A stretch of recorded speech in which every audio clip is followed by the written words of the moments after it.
responsibilities with regard to compliance are addressed into implementation. Standards are there. Must evaluate, again it's a must evaluate the risk related to governance, operations and information systems related to compliance, and going to make sure that the proper controls are working and the risk level is minimized. Next is programs.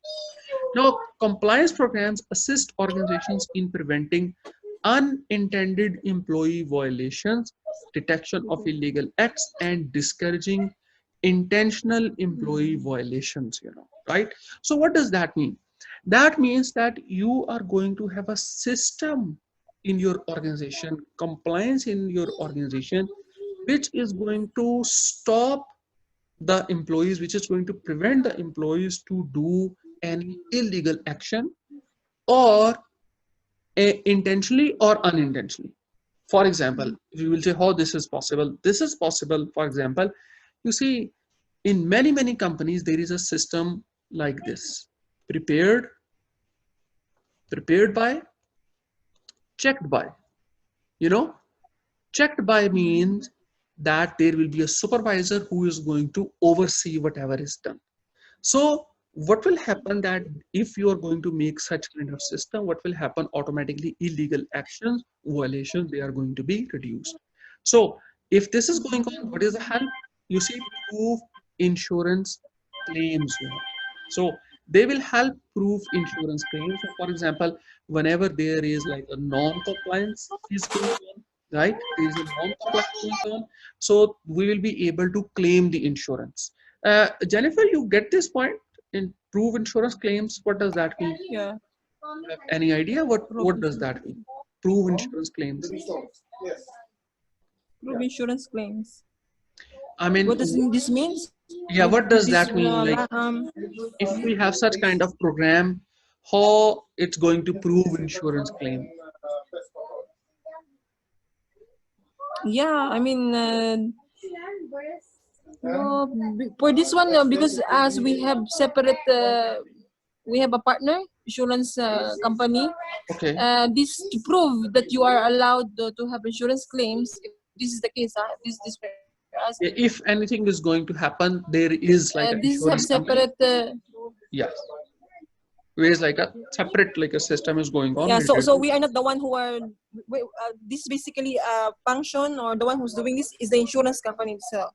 Yeah, absolutely, It's absolutely. not within us. I mean, Yes, because this is separate for us. they are separate for us. But for That's it. this, the illegal acts, aside from this, we have this also in the company, because sometimes, especially, bribery. Yes. Sometimes salespeople, they are not aware that they're dealing in a wrong, or in a government, that there's a bribery, which is something cost like much not penalty. This is court Yeah, litigation. absolutely. So You're this is right. also broad. Compliance is also broad. Absolutely, absolutely. So prove insurance claims. Next, I mean, determine yeah. director and officer liability. So whenever any illegal thing happened, we can fix the responsibility, enhance corporate identity, and decide the appropriateness of punitive damages. Punitive damages means that now you will be able to fix the responsibility, and you are going to find, the damages or fines or penalties, you will be able to claim on that.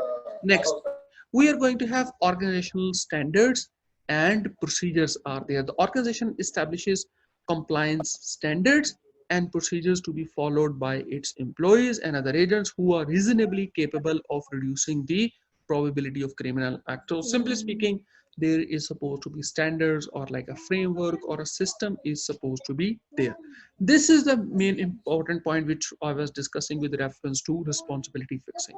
So specific high level personnel with proper empowerment, proper, like a resources, technical knowledge, they are supposed to be appointed and held responsible for the whole compliance program. Why this is important? This is important because whenever any illegal thing is going to happen in your company, any violation of the law, no one is going to take the responsibility. So what we will do, you are going to have a specific high level personnel who are responsible for the overall compliance program. Now senior management is supposed to be involved, and high level personnel should have substantial control of the organization or a substantial role in the policy making, meaning they are not supposed to be at the mid level management. Higher level management, some of them should be responsible for the overall compliance program. Next, compliance personnel should have adequate access to senior management, chief compliance officer, and should directly report to CEO. Some one time there was a question that the compliance personnel, should report to board of directors, should report to audit committee, should report to this and that. No, the correct option is that they should directly report to CEO.